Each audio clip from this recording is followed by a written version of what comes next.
सबैलाई नमस्ते। आज चाहिँ हामी के नेपाल महिला क्रिकेट टिम पहिलो पटक विश्वकप खेल्न सक्छ भन्ने प्रश्नमा हामी आज कुराकानी गर्नेछौँ। हामीले अघिल्लो भिडियोमा कुरा गऱ्यौँ कि नेपाल महिला क्रिकेट टिमले नयाँ कोच पाएको छ। अन्तर्राष्ट्रिय कोच हर्षिल पाठकको रूपमा इन्डियाबाट आउँदै हुनुहुन्छ अनि त्यसपछि नेपालको महिला टिमलाई कोचिङ गर्दै हुनुहुन्छ। अनि यी सबै विषय चाहिँ के कुराको लागि भन्दाखेरि चाहिँ तपाईँलाई थाहै छ अब 2026मा हुने आइसिसी महिला टी20 विश्वकपको ग्लोबल क्वालिफायरमा नेपाल परेको छ अनि यी ग्लोबल क्वालिफायर चाहिँ टियु मुलपानीमा गरेर 2टा ग्राउन्डमा हुनेछ। अनि यो एउटा राम्रो अपर्च्युनिटी पनि हो हाम्रो नेपाली क्रिकेट टिमलाई किनकि होम ग्राउन्डमा म्याच हुनेछ।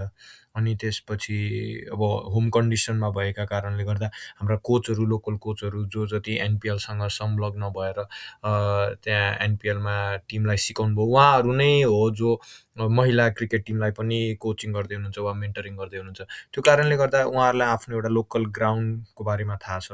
अनि टियु र मुलपानी भने मुलपानी त अब हाम्रो क्यानको अफिसियल ग्राउन्ड नै त्यही हो। त्यसपछि टियु ग्राउन्ड जहाँ हामीले धेरै इन्टरनेसनल र नेसनल म्याचहरू खेल्छौँ। त्यो कारणले गर्दा पनि यो महिला टी20 विश्वकप क्वालिफायर ग्लोबल क्वालिफायर जहाँबाट अमेरिका अनि त्यसपछि अरू देशहरू आएका छन् अनि नेपाल पनि परेको छ। त्यहाँबाट खेल्दै गर्दा यो नेपाललाई आफ्नै ग्राउन्डमा खेल्दा चाहिँ सजिलो हुन्छ भन्ने चाहिँ हाम्रो विचार हो। हामी यो समूह ए र समूह बी गरेर 10वटा टिम परेका छन्। समूह एमा चाहिँ Bangladesh, Ireland, Namibia, Papua New Guinea, America परेको छ भने नेपाल चाहिँ समूह बीमा छ। समूह बीमा चाहिँ नेपाल, नेदरल्यान्ड, स्कटल्यान्ड, थाइल्यान्ड र जिम्बाब्वे। अनि हामीले कुरा गर्दै गर्दा पनि नेपालको अहिलेको नयाँ कोच थाइल्यान्डको पूर्व कोच हुनुहुन्छ। त्यो कारणले गर्दा यी टिमहरूलाई उहाँले चिन्नुभएको छ। उहाँले यिनीहरूको बारेमा पहिले पनि रणनीति बनाइसक्नु भएको छ। त्यो कारणले हामी आशा गर्छौँ कि नेपाल राम्ररी यी म्याचहरू खेल्न सक्नेछ भन्ने हामी विचार गर्छौँ।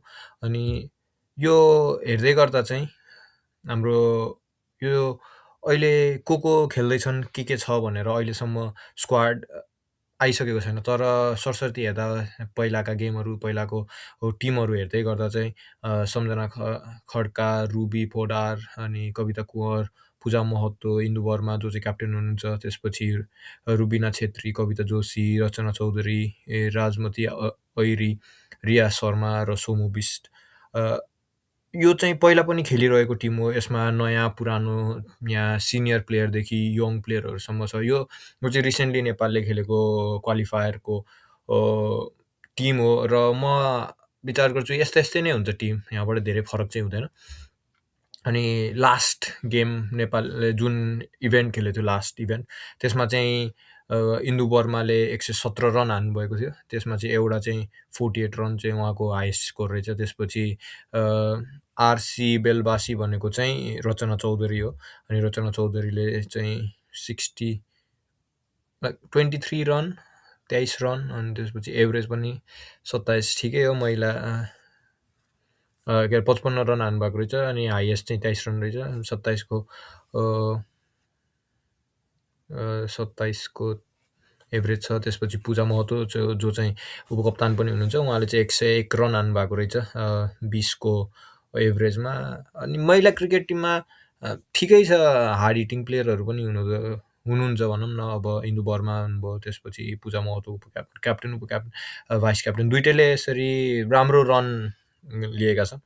अनि त्यसपछि बलिङको एभरेजमा कुरा गर्ने हो भने चाहिँ के कुमार भनेको चाहिँ कविता कुँवर हुनुहुन्छ। कविता कुँवरले चाहिँ 9 विकेट पछिल्लो गेममा चाहिँ 9 विकेट 4वटा म्याचमा 9वटा विकेट, एभरेज पनि 4को ठिकै हो। त्यसपछि आर ऐरी भनेको राजमती ऐरी हो। उहाँले चाहिँ 2 गेममा 3 विकेट लिएर 8को एभरेजमा बलिङ गर्नुभएको छ।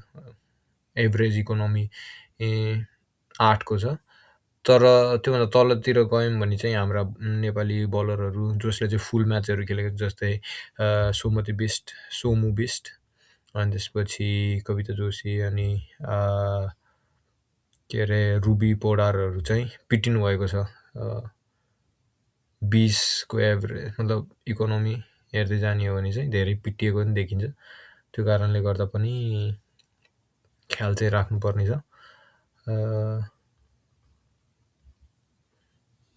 91 रन कविता जोशीको 91 रन त्यो कारणले गर्दा ख्याल चाहिँ राख्नुपर्ने छ।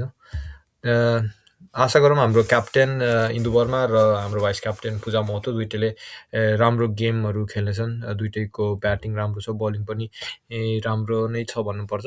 अनि प्र्याक्टिस पछिल्ला गेमहरूमा चाहिँ नेपाल जितिसकेको गेम पनि फिटनेसको कारणले गर्दा र फिल्डिङ अलि खराब भएको कारणले गर्दा हार्ने गरेको छ। त्यो कारणले योपालि चाहिँ मुलपानी क्रिकेट ग्राउन्डमा क्लोज क्याम्पमा ब्याटिङ गर्ने बलले हालमा सुन्न आएकोमा चाहिँ क्यानले 15 देखि 24 जनालाई क्लोज क्याम्पमा बोलाएको छ भन्ने छ। अनि तर ठ्याक्कै नामहरू चाहिँ बाहिर निस्किसकेका छैनन्। सरसर्ती हेर्दा यो क्लोज क्याम्पमा चाहिँ पछिल्ला गेमहरूमा कसरी हारियो र के कारणले हारियो भन्दा चाहिँ फिल्डिङ अनि फिल्डिङको कारणले थियो धेरै गेमहरू हारेका, र त्यो फिल्डिङलाई कसरी सुधार्न सकिन्छ, स्टामिनालाई र हेल्थ इस्युजहरूलाई कसरी सुधार्न सकिन्छ भन्ने त्यो कुरालाई फोकसमा राखेर यो क्लोज क्याम्प चलिरहेको छ। त्यसमा बलिङ ब्याटिङ त अवश्य छ, त्यही सँगसँगै फिल्डिङको पनि धेरै प्र्याक्टिस भएको छ भन्ने हामीले सूचनाहरू वा खबरहरू सुनेका छौँ। हामी आशा गरौँ कि नेपालले आफ्नो यो जुन टिम डिभिजन त्यो ग्रुप छ त्यसलाई जितोस् र त्यसपछि शीर्ष स्थानमा रहेर त्यसपछि अरू टिमहरूसँग खेलोस् र नेपालले यो T20 ग्लोबल क्वालिफायर आफ्नै होम ग्राउन्डमा छ, यो जितोस् र नेपाल T20 विश्वकप खेल्न चाहिँ इङ्ल्यान्ड र वेल्समा जाओस् भन्ने चाहिँ हाम्रो शुभकामना छ। धेरै धन्यवाद।